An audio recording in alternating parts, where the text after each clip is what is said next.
Picture this. It's the 8th of April 2025 and the start of this chunk episode. Jagex released a blog post about an upcoming poll on stacked clues and clue scroll timers. And that blog contained one very controversial sentence, namely that regardless of poll outcome, the clue despawn timer will be reverted from 1 hour to 3 minutes. And with this wording, basically strong-handing everyone into either voting for stackable clues or end up with nothing. Luckily, after community outrage, they revisited the idea and basically changed everything and pulled the despawn timer separately. And the end result is what we have now, both stackable clues and a 1 hour despawn timer. However, I can't look into the future, so when this blog post came out, it completely derailed my Colosseum preparation plans. So I am a OneChunk, and I rolled the Colosseum in the last episode. And to give myself a fighting chance, I need to train magic. And without a good source of runes, I had my mind set on at least trying to get an air staff from easy clues. I have one doable easy clue step in my chunks. And with 4 easy clues with the same step, you can get a guaranteed casket. However, to get 4 doable steps, you need to clue juggle, which means that you leave your doable steps on the floor and pick them up and drop them again before they despawn, as you can only hold 1 clue scroll at a time in your inventory. With a 1 hour despawn timer, that means I only have to pick them up once every hour and can then happily pickpocket try to get another easy clue in the time that it's on the ground. However, if it's changed to 3 minutes, I have to pick them up every 3 minutes. So just a slight lapse in attention could already cost me all my clues. So with this blog post coming out on Tuesday, I kinda expected them to roll at least the 1 hour despawn timer back to 3 minutes on Wednesday the next day, as it is usual on update day. And it kinda made me give up on the idea of ever obtaining an air staff via clue caskets. However, no update was there on Wednesday, and Jagex put at least the clue despawn timer change on hold, but for an unknown time. So I was basically on a timer. If I wanted to get an air staff, I needed to clue hunt right now. So let's jump to the 8th of April and the day of the blog post. And so we kick off this episode with range level 60. So the Colosseum preparations are ongoing, but Jagex just released a blog post about reducing the 1 hour clue despawn timer back to 3 minutes. And they are not even gonna pull it. So I was kind of waiting on getting a few additional chunks with clue steps, so I could go for an air staff. But it seems that I have to give up on that idea of getting an air staff from clues, because with 3 minute despawn timers and only 1 doable clue step, yeah, that's not gonna happen. So let's forget about the air staff and train it the old-fashioned way. So I have around 500 air and mind runes in my bank right now, so let's train a little bit of magic to see which level we can reach from 22. And over 250 casts later, here is level 30 magic. This is a nice point to stop using magic for a while, because I want to save the air runes for chaos spells. And here is another book of knowledge, which goes into Slayer, which gives me level 40 Slayer. Oh, that's nice. I haven't done a single Slayer task yet. All from lamps. Okay, quick change of plan. Jagex decided to delay the removal of the 1 hour despawn timer by a week, 2 weeks, no one knows. But all I know is that if I do want an air staff, this is basically the only time that I still have. So I do have a week off, so I'm gonna use this time now to just grind out clues and see if we can get lucky and get a casket done before the despawn timer gets changed. So originally I wanted to complete my smithing grind by making a lot of arrowheads, so I can make arrows while waiting for the urchin to distract the wealthy citizens. But as I only have 150k done right now, I'm just gonna use that and just see how far we can get. So I'm marking all my doable steps in green, which is currently still empty, and all the steps that I can't do in red. And here's the first milestone of this grind. and level 95 thieving. I'm sure plenty will follow. Making all these arrows gave me my next milestone, level 75 fletching, which means that I can now also fletch magic locks. Followed by level 96 thieving, and I'm still waiting for my first doable clue step. So I'll be going at least to 99 and hope I get some doable clue steps by then. If I don't, then I just have to grind it out the old-fashioned way. But if I do get a few doable clue steps, I will be completing a casket, however long that's gonna take. And with 97 thieving, I am still waiting for the first clue. And this is the worst level done. Here is 98 thieving. It's just the final stretch to 99 now. And as you can see by my empty doable tile, no doable clue step yet. So I ran out of sweet corn, which I was using as my food source, and I did not want to use sharks for this grind. And then I remembered I have access to this bar, and it just has the most single greatest interface in the game. It sells stew and meat pie, and it looks like it only has one of each in stock, but it's actually an unlimited stock. So I can just spam it and buy a lot of meat pies. And I'm going for the meat pies because this way I am also stacking up on pie dishes for summer pies. Saves me a lot of time world hopping at the pie dish spawn if I need more. And I got a big milestone incoming here. So if I pickpocket this wealthy citizen, level 99 thieving. I just maxed thieving. I can't believe it. This is my first 99 ever.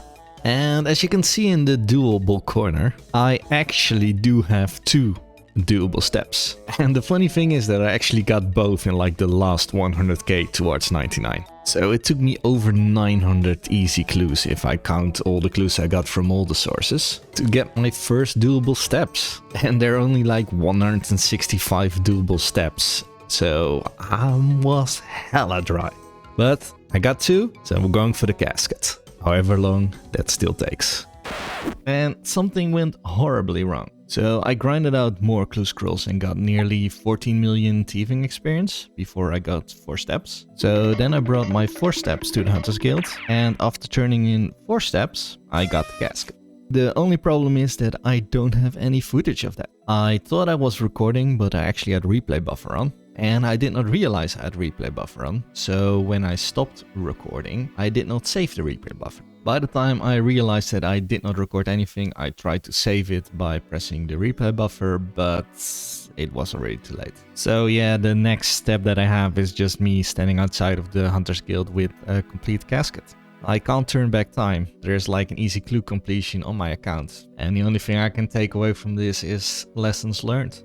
I'm always double checking now if I'm recording, because with OBS, if you have replay buffer on, it has the same icon as recording, and I used hotkeys to start recording. So now I'm always manually pressing if I'm recording in OBS, and replay buffer is always on. It is a massive fuck up on my side, but I can't do anything about it anymore. So yeah, all I can do is apologize. I grinded so hard for this casket and I don't have anything to show for it really. And here we are with the easy casket. So it took 13.9 million experience in the end for 4 steps. So I probably should have had like 8 doable steps by now, but it is what it is.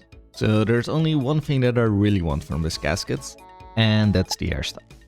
And we get a willow longbow and some trout. And the willow longbow is not even an upgrade on the oak shortbow due to its slower speed. Well, magic is gonna be a long grind. Time to kill a lot of hill giants. Okay, so I'm gonna switch it up. So I've been killing thieves for quite a while now and got nearly 100 casts of wind blast banked. And as I plan to using the wind blast during my Colosseum, I want to save these runes.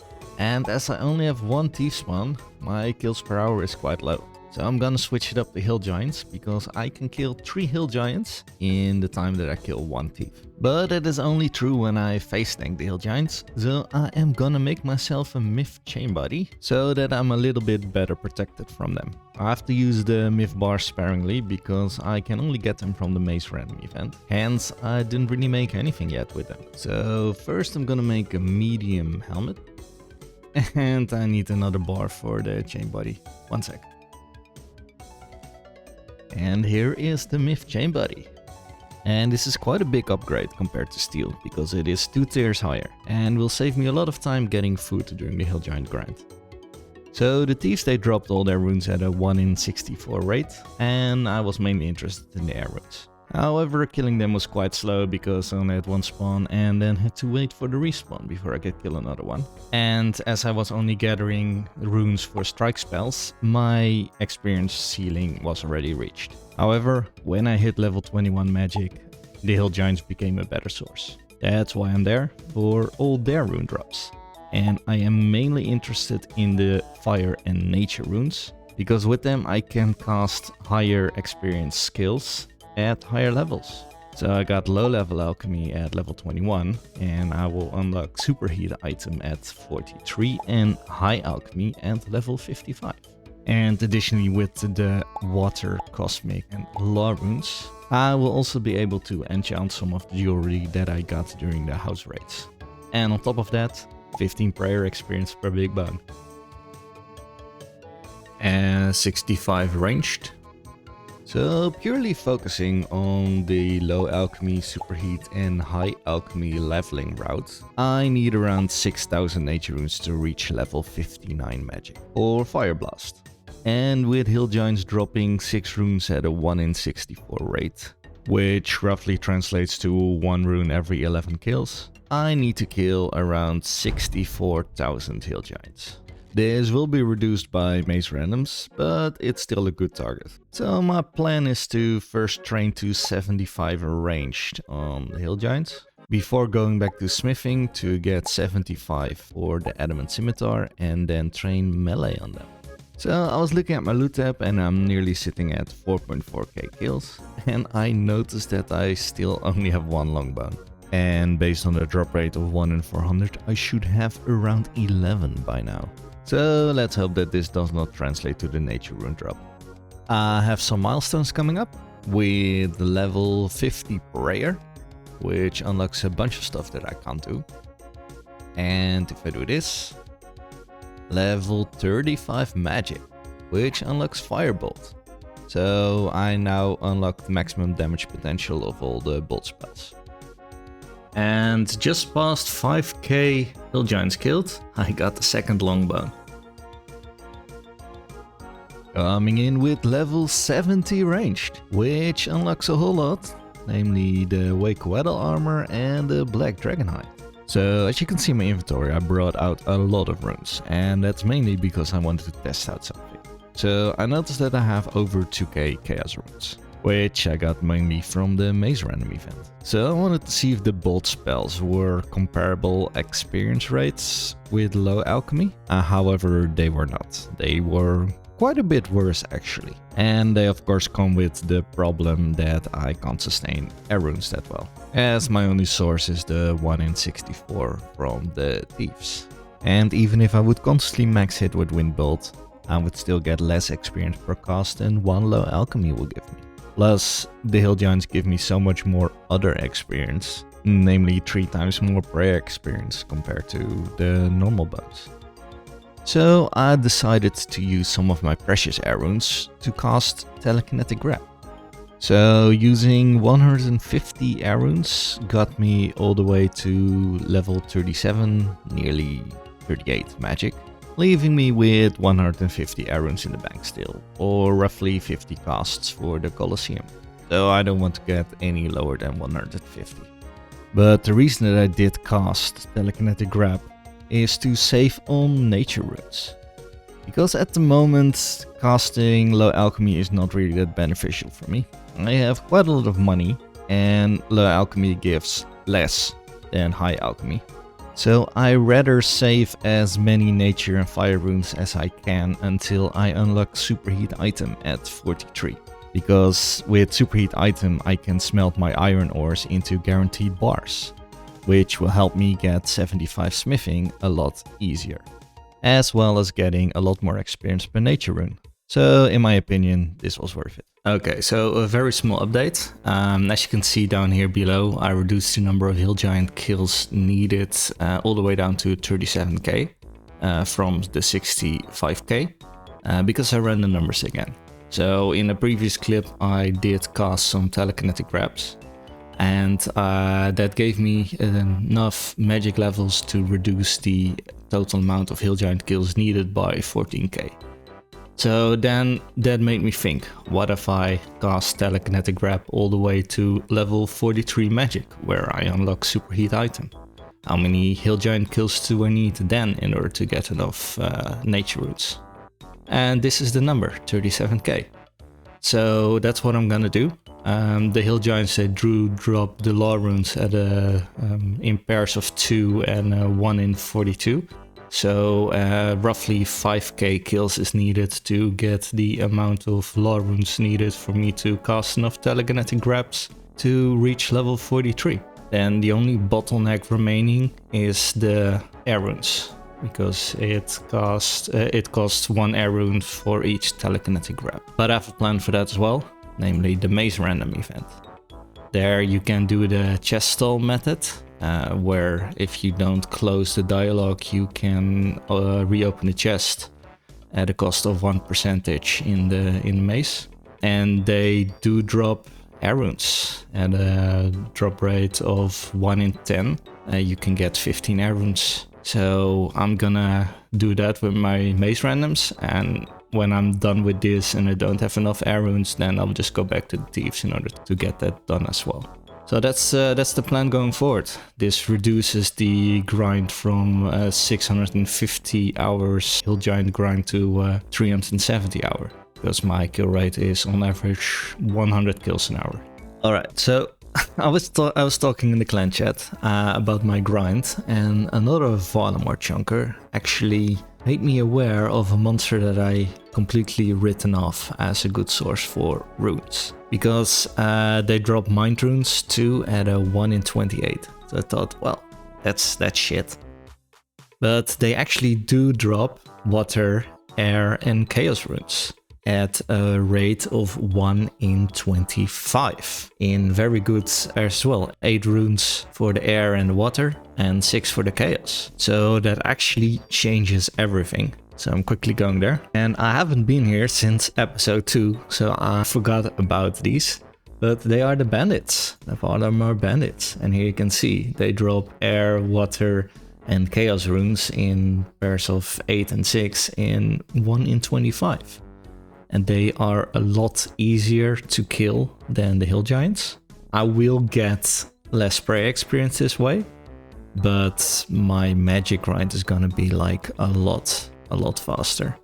So I'm just gonna camp these guys for a bit. This should really reduce everything a lot. Yeah, I have to run some numbers again. So yeah, really shout out to IxtaChunk, as he really made me aware. And I also split up the bandit and hill giants, because I do plan on still killing more hill giants for their nature and law runes. So I'm gonna do 20k bandit kills and then yeah, kill hill giants until 10k, and it should give me plenty of runes for 59 magic, and also to utilize the nature runes for superheating. I did 500 kills at the bandits and am now back at the hill giants for a nice healthy level 70 hit points. So I wanted to progress the hill giant KCE a bit more. I think I'll go to 5k-ish for now, and we'll switch between the two when I need a change of scenery. But here is level 75 ranged, which means that I'm gonna smith myself some armor and we're gonna switch to melee. So I'm not yet gonna do this smithing grind to 75, because we are in a magic mood right now and not in a smithing mood. I am quickly gonna progress some of the iron bars that I made in the previous episode, because my current smithing level is 64. And I want to make a mithril kite shield and mithril blade legs.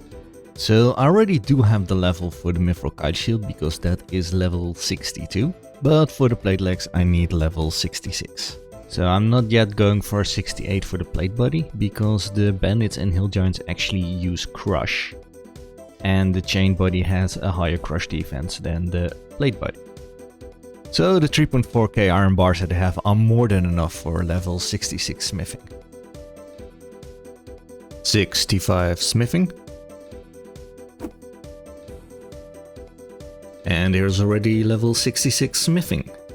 I can now make the plate legs. Let's finalize my mithril setup. Make one. So I want the full helm. I want to have the kite shield. And as last, where is it? There, plate legs. So that should give me a complete set of mithril armor with the best crush defense bonus. So this is my best setup, getting nearly 100 crush defense bonus. So that's really gonna help out a lot. And here we go, maze random. So I have to camp this one chest for the next 1.5 hours. And this is the 1.5 hours done. And I believe I was at 450 air runes before I entered, and I am now way past 700. So yeah, a bit over 200 air runes. So that saves quite a lot of kills. And level 70 strength. As you can see here, my rune stacks are growing quite nicely. I managed to gather over 1k air runes, which should be good for, well, roughly 600 water bolt casts.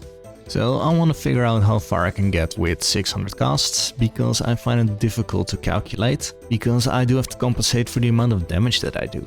So let's just field test it and see how much experience we can get from the 600 casts. But first, let's address something else. 3 months before this clip, so January 2025, I had a poll on my channel following episode 0.5, where I went over some rule updates, in which I asked the question if I should get an additional chunk roll on 99s and skilling pads. And 91% of the voters was in favor of yes, get a free chunk roll for both 99s and skilling pads. And 1 vote was for yes, but only for 99 skills. So I kept this poll open until one of the 2 situations happened. And early in the episode, we got 99 thieving. So this is what we're gonna lock in for the rest of my account. So when I obtain a 99 or a skilling pad, I can do a free chunk roll whenever I want. Just to spice things up a little bit. This chunk roll will not remove any tasks. It can only add to it, but it might also make some of the tasks easier to do, if I get lucky with rolls. Because around me there is an armor shop that also sells adamant weapons, or a mace shop that also sells a rune mace, which could tremendously help with the Colosseum. So if I do happen to roll those, I still will need to get 75 smithing for the adamant scimitar, because that is the target that I set for this chunk, even though I could then potentially buy an adamant or rune weapon. If you want to hear the full conversation and thought process about allowing these chunk rolls, please go to episode 0.5, where I discussed them into detail and also posted this poll. So with all that out of the way, let's cash in the 99 thieving and roll our additional chunk. And it's gonna be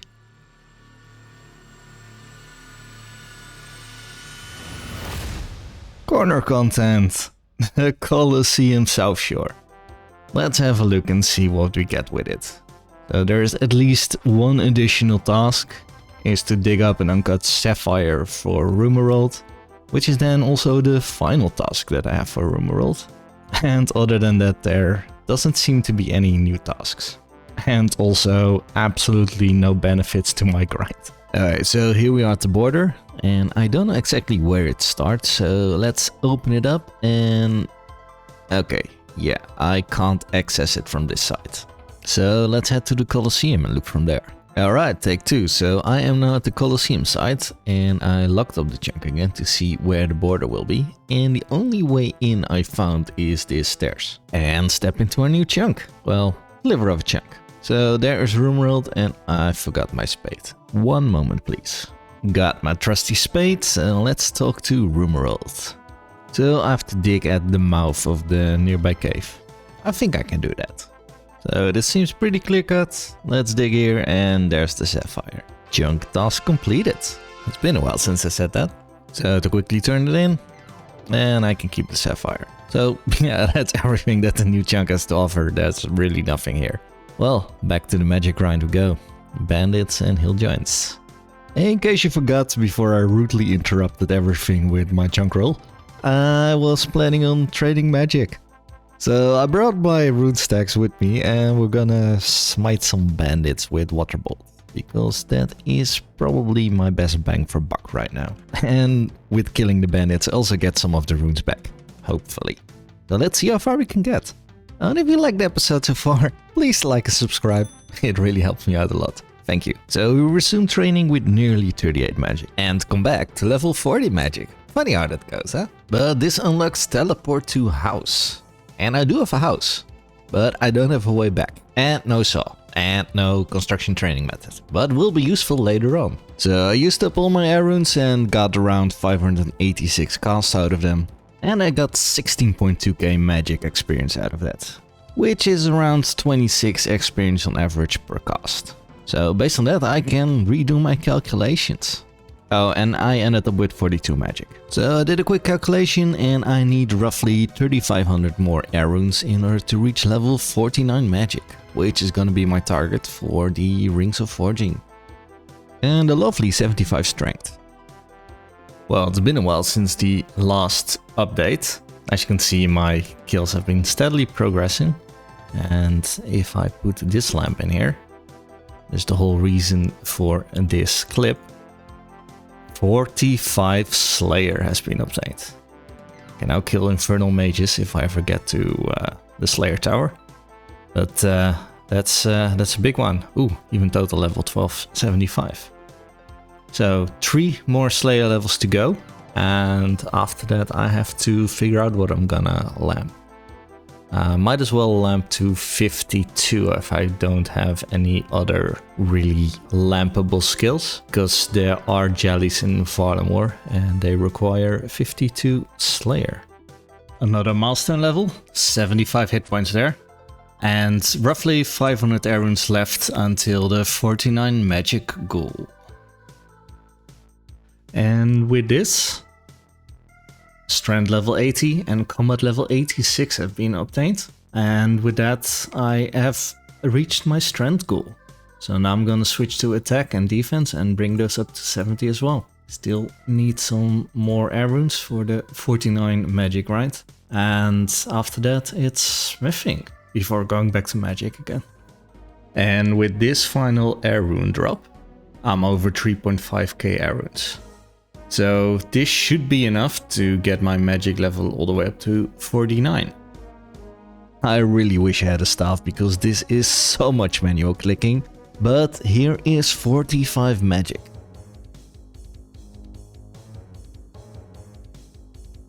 And while the clan goes absolutely bananas for Chunky Dodo's rock golem, I have my own little celebration with 49 magic.